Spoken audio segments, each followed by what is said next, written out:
Dear students, once again all of you welcome to the online class of 10th standard social science. Now I continued the lesson the problems of India and their solution.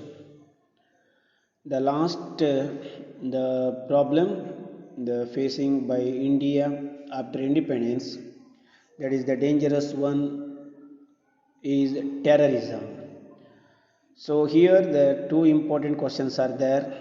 Number one, the effects of terrorism and the steps taken by the government to curb the terrorism or to solve the problem of terrorism. Terrorism can be called as extremism. This is a method putting pressure on a government. Terrorism ಅನ್ನು ನಾವು ಅತೀವವಾದ ಎಂದು ಕರೆಯಬಹುದು. ಹಾಗೆ ಇದು ಸರ್ಕಾರದ ಮೇಲೆ ಒತ್ತಡ ತರುವ ಒಂದು ವಿಧಾನವಾಗಿದೆ. So remember all of you, terrorism can be called as extremism. Terrorism based on political ideologies. This is the question. Remember, reason for the terrorism.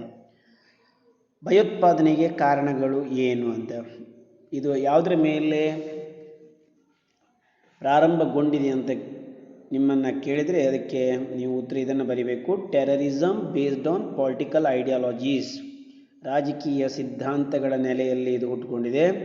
ಹಾಗೆ ರಿಲಿಜಿಯಸ್ ಫೇತ್, ಧಾರ್ಮಿಕ ನಂಬಿಕೆಗಳು ಮತ್ತು ವಿಚಾರಗಳ ಮೇಲೆ, and ideological beliefs creates A lot loss for the individuals as well as communities.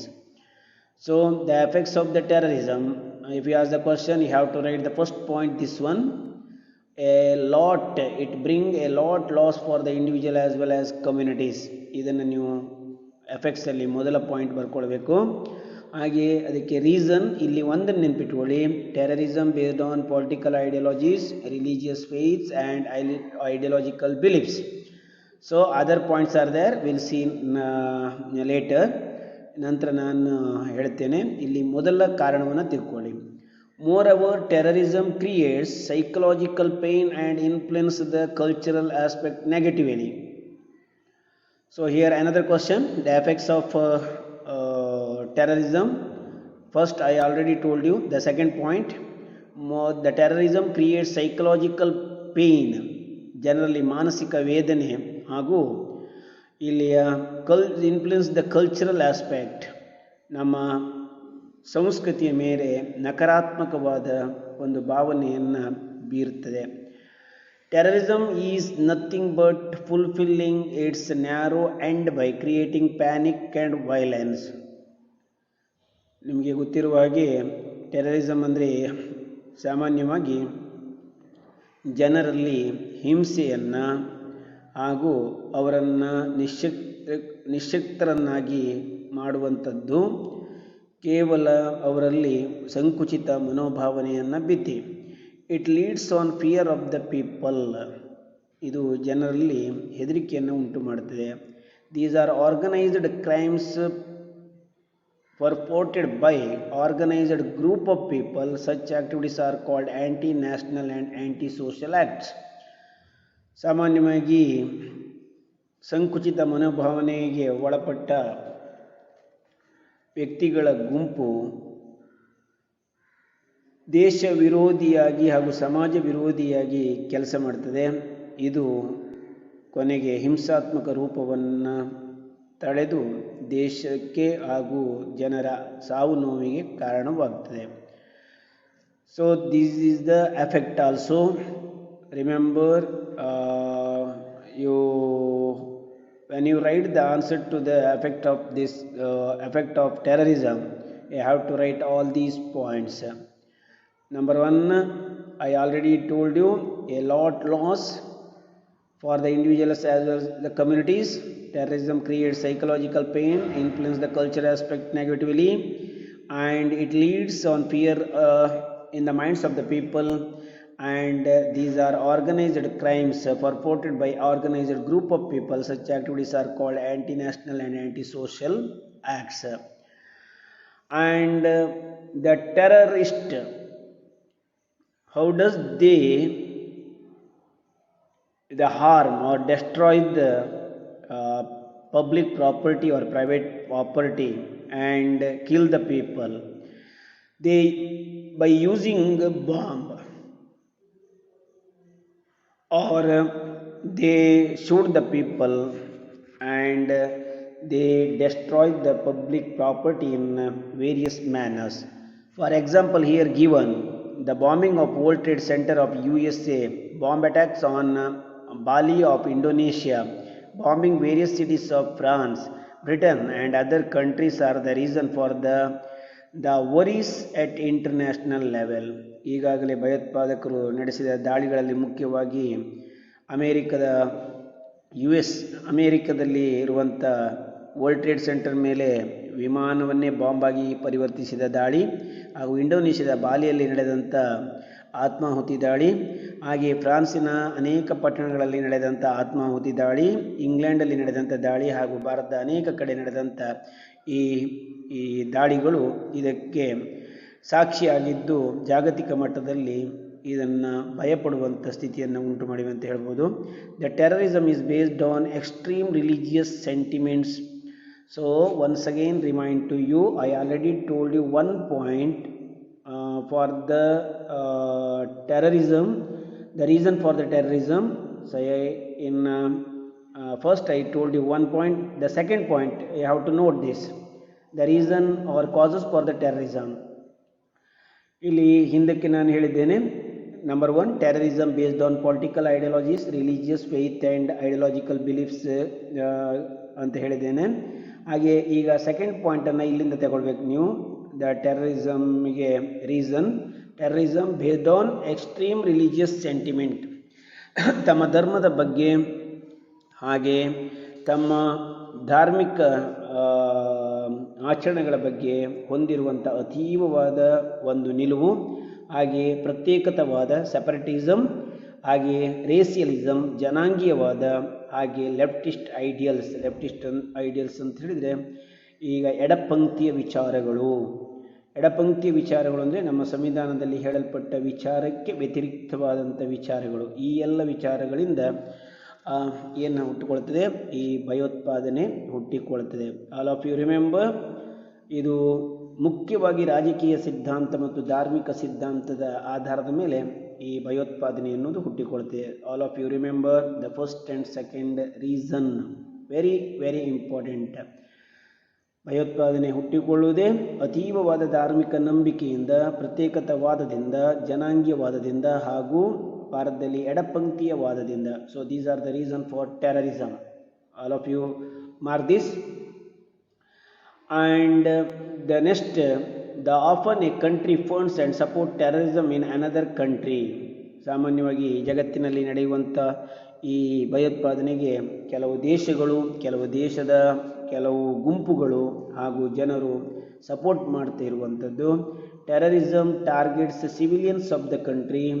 ಸಾಮಾನ್ಯವಾಗಿ ಭಯೋತ್ಪಾದನೆ ಯಾರನ್ನು target ಮಾಡ್ತಾರೆ ಅಂತ ಹೇಳಿದರೆ ಸಾಮಾನ್ಯ ಜನರನ್ನು, ಆ ದೇಶದ ಜನರನ್ನು, ಜೊತೆಗೆ ಮಿಲಿಟರಿ ಬೇಸ್ ಸೈನಿಕ ನೆಲೆಗಳನ್ನು, and also target specific communities, ಹಾಗೆ ವಿಶೇಷವಾಗಿ ಕೆಲವು ಜನಾಂಗವನ್ನು ಅಥವಾ ಗುಂಪನ್ನು, ವಿತ್ ಸ್ಪೆಸಿಫಿಕ್ ಲ್ಯಾಂಗ್ವೇಜಸ್, ಬೇರೆ ಬೇರೆ ಲ್ಯಾಂಗ್ವೇಜ್ ಅಂದರೆ ಭಾಷೆಗಳನ್ನು ಮಾತನಾಡುವ ಜನಾಂಗವನ್ನು, ಧರ್ಮದ ಜನರನ್ನು ಅಥವಾ ವಿಶೇಷವಾದ ರೇಸ್ ಜನಾಂಗವನ್ನು, ಆ್ಯಂಡ್ ಸ್ಕಿನ್ ಕಲರ್ ಅಂದರೆ ಈ ಚರ್ಮದ ಬಣ್ಣದ ಆಧಾರದ ಮೇಲೆ. ಉದಾಹರಣೆಗೆ ಇಲ್ಲಿ ಪ್ರತ್ಯೇಕತೆಯನ್ನು ಗುರುತಿಸ್ತಾರೆ ಧರ್ಮದ ಆಧಾರದಲ್ಲಿ, ಜನಾಂಗದ ಆಧಾರದಲ್ಲಿ, ಭಾಷೆಯ ಆಧಾರದಲ್ಲಿ ಹಾಗೂ ಮೈಯ ಬಣ್ಣದ ಆಧಾರದಲ್ಲಿ ಜನಾಂಗವನ್ನು ಗುರುತಿಸಿ ಅವರ ಮೇಲೆ ದಾಳಿ ಮಾಡುವಂಥದ್ದು. So this is the target of the terrorist of the world. And also it aims at creating more fear by killing people. ಇದು ಅವರ ಕಾರ್ಯಾಚರಣೆಯ ರೀತಿ. So how does they functioning are create fear among the people? ಅದಕ್ಕೆ ಉತ್ತರ ಇದು. ಅವರು ಮೊದಲಾಗಿ ಜನರನ್ನು ಟಾರ್ಗೆಟ್ ಮಾಡ್ತಾರೆ, ಮಿಲಿಟರಿ ಬೇಸನ್ನು ಟಾರ್ಗೆಟ್ ಮಾಡ್ತಾರೆ, ಆ್ಯಂಡ್ ಆಲ್ಸೋ ಬೇರೆ ಬೇರೆ ಗುಂಪಿಗೆ ಸೇರಿದ ಜನರನ್ನು ಅವರ ಭಾಷೆ, ಧರ್ಮ ಹಾಗೂ ಜನಾಂಗ ಮತ್ತು ಅವರ ವರ್ಣದ ಆಧಾರದ ಮೇಲೆ ಅವರನ್ನು ಟಾರ್ಗೆಟ್ ಮಾಡಿ ಅವರನ್ನು ಹಿಂಸಿಸುವುದು. And also it aims at creating more fear by killing people, ಜನರನ್ನು ಕೊಲ್ಲುವ ಮೂಲಕ ಅವರಲ್ಲಿ ಭಯ ಹುಟ್ಟಿಸುವಂಥದ್ದು. They use explosives deadly gases to attain their goal, ತಮ್ಮ ಗುರಿ ತಲುಪಲಿಕ್ಕೆ ಅವರು ಸ್ಫೋಟಕಗಳನ್ನು ಹಾಗೂ ಭಯಾನಕವಾದ ಅನಿಲಗಳನ್ನು ಅಥವಾ ಗ್ಯಾಸಸ್ಗಳನ್ನು ಅವರು ಯೂಸ್ ಮಾಡ್ತಾರೆ. The killings done by terrorist are preplanned, ಹೀಗೆ ಜನರನ್ನು ಕೊಲ್ಲುವ ಅವರ ಯೋಜನೆ ಅದು ಪೂರ್ವ ನಿರ್ಧರಿತವಾಗಿರ್ತದೆ, ಸಡನ್ನಾಗಿ ನಡೆಯುವಂಥದ್ದೆಲ್ಲ. ತಿಂಗಳಿಗಿಂತ ಮೊದಲೇ ಅದನ್ನು ಪ್ಲ್ಯಾನ್ ಮಾಡ್ತಾರೆ. ಯಾವ ದೇಶದ ಯಾವ ಭಾಗದಲ್ಲಿ ಯಾವ ಜನರ ಮೇಲೆ ದಾಳಿ ಮಾಡಬೇಕೆನ್ನುವುದು. ಈಗ ಇತ್ತೀಚಿನ ಭಯಾನಕ ಸಂಗತಿ ನಿಮ್ಗೆ ಗೊತ್ತಿದೆ. ಮೊದಲು ಬೇರೆ ಬೇರೆ ರೀತಿಯಲ್ಲಿ ಈ ಭಯೋತ್ಪಾದನಾ ಚಟುವಟಿಕೆಗಳು ನಡೀತಿದ್ದವು. ಈಗ ಅದು human bomb or suicide squad, ಆತ್ಮಾಹುತಿ ದಳದ ಮೂಲಕ, ಹಾಗೆ ಮಾನವ ಬಾಂಬನ್ನು ಉಪಯೋಗಿಸುವ ಮೂಲಕ ಜನರ ಮಧ್ಯದಲ್ಲಿ ಹೋಗಿ ತನ್ನನ್ನೇ ತಾನು ಸಿಡಿಸಿಕೊಂಡು ಸತ್ತು ಅನೇಕರನ್ನು ಕೊಲ್ಲುವಂಥದ್ದು, ಹಾನಿಯನ್ನು ಉಂಟು ಮಾಡುವುದು. They work with their own network of intelligence, ಅವರದ್ದೇ ಆದ ಒಂದು ಬೇಹುಗಾರಿಕಾ ಪಡೆ ಇರ್ತದೆ. They employ modern day gadgets and means of transportation, ನಿಮ್ಗೆ ಗೊತ್ತಿರ್ಬೋದು, ಆಧುನಿಕ ಸಂಪರ್ಕ ಸಾಧನಗಳನ್ನು ಬಳಸ್ತಾರೆ. They target busy areas like airports, ಮುಖ್ಯವಾಗಿ ಅವರ ಟಾರ್ಗೆಟ್ ಜನಸಂದಣಿಯ ಪ್ರದೇಶ. Example airports, railway stations, markets and other areas to attack. They seek to spread their goals along with this violence, ಹಿಂಸೆಯ ಮೂಲಕ ತಮ್ಮ ಗುರಿ ಸಾಧನೆಗೆ ಪ್ರಯತ್ನಿಸ್ತಾರೆ. They also use tactics like suicide bombing, ನಾನು ಆಗಲೇ ಹೇಳಿದಾಗೆ ಅವರು ಉಪಯೋಗಿಸುವ ತಂತ್ರಗಳು ಅಂತ ಹೇಳಿದರೆ ಆತ್ಮಾಹುತಿ ದಾಳಿ, ಅಂದರೆ ಒಬ್ಬ ವ್ಯಕ್ತಿ ತನಗೆ ಬಾಂಬನ್ನು ಕಟ್ಟಿಕೊಂಡು ಜನರ ಮಧ್ಯದಲ್ಲಿ ಹೋಗಿ ಸಿಡಿಸಿಕೊಳ್ಳುವುದು.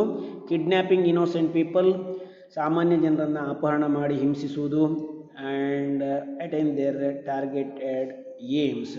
So these are the types of functioning of the terrorist activities. Terrorism. So what is the policy of India about the terrorism? So which are the steps taken by the Indian government to curb the terrorism in India? One of the important question. You already know what is the meaning of terrorism, what are the reason for terrorism, what are the targets of terrorists, and how does they activate their function. ಅವರು ತಮ್ಮ ಕಾರ್ಯವನ್ನು ಹೇಗೆ activate ಮಾಡ್ತಾರೆ ಅದನ್ನು ತಿಳ್ಕೊಂಡ್ರಿ. But now the policy of Indian government about the terrorism and the step taken by the government of India to curb or to overcome the problem of terrorism. You have to write the answer to this question as following. Number 1, India is one of the country in the world that has been the target of terrorism for many years. ಪ್ರಪಂಚದಲ್ಲಿ ಭಯೋತ್ಪಾದನೆಗೆ ಗುರಿಯಾದ ದೇಶಗಳಲ್ಲಿ ಭಾರತವು ಒಂದು ಅನೇಕ ವರ್ಷಗಳಿಂದ. Terrorism is and was there in the states like Nagaland, Manipur, Kashmir, Punjab and other places. ಭಾರತದಲ್ಲಿ ಹೆಚ್ಚಿನ ರಾಜ್ಯಗಳಲ್ಲಿ ಭಯೋತ್ಪಾದನಾ ಚಟುವಟಿಕೆಗಳು ಬೇರೆ ಬೇರೆ ರೂಪದಲ್ಲಿವೆ. There was attack on Taj Hotel in Mumbai on November 26, 2007 November 26 ಅಲ್ಲಿ ಮುಂಬೈಯ ತಾಜ್ ಹೋಟೆಲ್ ಮೇಲೆ ನಡೆದಂಥ ದಾಳಿ. Similarly the parliament house and also been the target of terrorism. ನಮ್ಮ ದೇಶದ ಯಾವುದು ಹೃದಯ ಸ್ಥಾನ ಯಾವುದು ಪಾರ್ಲಿಮೆಂಟಲ್ಲೇ ಏನಾಗಿದೆ ಮೇಲೆ ಟೆರರಿಸ್ಟ್ ಅಟ್ಯಾಕ್ ಆಗಿದೆ. Terrorist have targeted places like Hyderabad, Chennai, Bengaluru, Buddhagaya and other places to create panic. Our neighboring countries like Pakistan and China are the accused of supporting and aiding terrorism in our country. ಪಕ್ಕದ ನೆರೆ ರಾಷ್ಟ್ರಗಳು ಈ ಭಯೋತ್ಪಾದನೆ ಚಟುವಟಿಕೆ ಸಹಾಯ ಮಾಡುತ್ತಿರುವುದರಿಂದ ಭಯೋತ್ಪಾದನೆ ಚಟುವಟಿಕೆ ಏನಾಗ್ತಿದೆ ಕೇಳಿದರೆ ನಮ್ಮ ಭಾರತದಲ್ಲಿ ಜಾಸ್ತಿ ಆಗ್ತಿದೆ. ಭಾರತದ ಉದ್ದಗಲಕ್ಕೂ ಅಥವಾ ಎಲ್ಲ ರಾಜ್ಯಗಳು ಈ ಭಯೋತ್ಪಾದನೆಗೆ ಪರಿಣಾಮವನ್ನು ಅನುಭವಿಸಿ ಅಂತ ಹೇಳ್ಬೋದು. So the policy of the India about the terrorism, the answer is the following one. Number 1, India has always criticized terrorism in other countries also. ಉತ್ತರ ಇದನ್ನು ಬರಿಬೇಕು ನೀವು. ಭಾರತದ ನಿಲುವು ಅಥವಾ ನೀತಿ ಟೆರರಿಸಮ್ ಬಗ್ಗೆ ಅಥವಾ ಭಾರತ ತಗೊಂಡ ಕ್ರಮಗಳು. Number 1, ಒನ್ ಏನಾಗಿದೆ ಕೇಳಿದರೆ, ಇದು ಭಾರತವು ಭಯೋತ್ಪಾದಕತೆಯನ್ನು ಖಂಡಿಸುತ್ತದೆ, ವಿರೋಧಿಸುತ್ತದೆ. ಕೇವಲ ತನ್ನ ದೇಶದಲ್ಲಿ ಅಲ್ಲ, ಇತರ ದೇಶಗಳಲ್ಲಿಯೂ ಸಹ. Our central and state governments have taken at most care to stop terrorism. ನಮ್ಮ ಕೇಂದ್ರ ಮತ್ತು ರಾಜ್ಯ ಸರ್ಕಾರಗಳು ಅನೇಕ ಕ್ರಮವನ್ನು ಕೈಗೊಂಡಿವೆ. They have always tried to protect the property and life of ordinary people. They have even created special elite forces to tackle these terrorist. ನಿಮ್ಗೆ ಗೊತ್ತಿರುವ ಹಾಗೆ ನಮ್ಮ ಸೇನೆ, ನಮ್ಮ ಪೊಲೀಸ್ ವ್ಯವಸ್ಥೆ, ಗಡಿ ಭದ್ರತಾ ಪಡೆಯವರು ಎಲ್ಲ ಒಟ್ಟಾಗಿ ಈ ಭಯೋತ್ಪಾದನೆ ಚಟುವಟಿಕೆಯನ್ನು ಹೋಗಲಾಡಿಸಲು ಶ್ರಮಿಸುತ್ತಿದ್ದಾರೆ. ಹಾಗೆಯೇ ಭಾರತದಲ್ಲಿ ವಿಶೇಷವಾಗಿ ಇದಕ್ಕೋಸ್ಕರವೇ ವಿಶೇಷ ದಳವನ್ನು, ಆ್ಯಂಟಿ ಟೆರರಿಸ್ಟ್ ಫೋರ್ಸನ್ನು ಏನು ಮಾಡಲಾಗಿದೆ, ಸ್ಥಾಪಿಸಲಾಗಿದೆ. India has been peace loving country and has undertaken many initiative to stop terrorism. Bharat ಶಾಂತಿಪ್ರಿಯ ರಾಷ್ಟ್ರವಾಗಿದ್ದು ಅನೇಕ ಕ್ರಮಗಳನ್ನು ಇದರ ವಿರುದ್ಧ ಕೈಗೊಂಡಿದೆ. A look into history, it is not the answer. Answer is the above points. It is only for your reference. Don't write this one as the answer to the step taken by the government of India to curb the terrorism. So in the last part of the lesson, just read and remember. A look into history says that a very little has been achieved by the violent activities like terrorism. ಇತಿಹಾಸವನ್ನು ಓದಿದರೆ ನಿಮಗೆ ತಿಳಿಯುತ್ತದೆ, ಹಿಂಸೆಯಿಂದ ಸಾಧಿಸಿದ್ದು ಬಹಳ ಕಡಿಮೆ. But at the same time the history has been made by employing truth, non violence and love. ಆದರೆ ಅದರ ಜಾಗದಲ್ಲಿ ಸತ್ಯ, ಅಹಿಂಸೆ ಮತ್ತು ಪ್ರೀತಿಯಿಂದ ಗೆದ್ದದ್ದೇ ಜಾಸ್ತಿ ಅಂತ. The killing of people like Gandhiji, Indira Gandhi and Rajiv Gandhi did not erase their effort to achieve progress to peace, whereas action of Buddha, Mahavira, Jesus, Muhammad Paigambar, Basava, Gandhi, Nehru, Ambedkar, Martin Luther, Nelson Mandela and others have given new light, new path and new life to the people all over the world. ಈ ಎಲ್ಲ ಮಹಾನುಭಾವರು ತಮ್ಮ ಜೀವನದುದ್ದಕ್ಕೂ ಶಾಂತಿ ಸ್ಥಾಪನೆಯಲ್ಲಿ ವಹಿಸಿದ ಪಾತ್ರ ನಮ್ಮ ಬದುಕಿನ ಮೇಲೆ ಹೊಸ ಬೆಳಕನ್ನು ಚೆಲ್ತದೆ. Peace and love are greater than violence and hate. ನಿಮಗೆ ಗೊತ್ತಿದೆ, ಶಾಂತಿ ಮತ್ತು ಪ್ರೀತಿ ಅಂತ ಹೇಳುವುದು ಹಿಂಸೆ ಮತ್ತು ದ್ವೇಷಕ್ಕಿಂತ ಮಿಗಿಲಾದದ್ದು.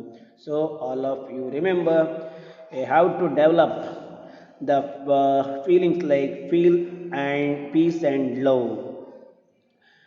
You should not hate the other religion, the other people belong to the various religions in India. So we are all the citizen of our country.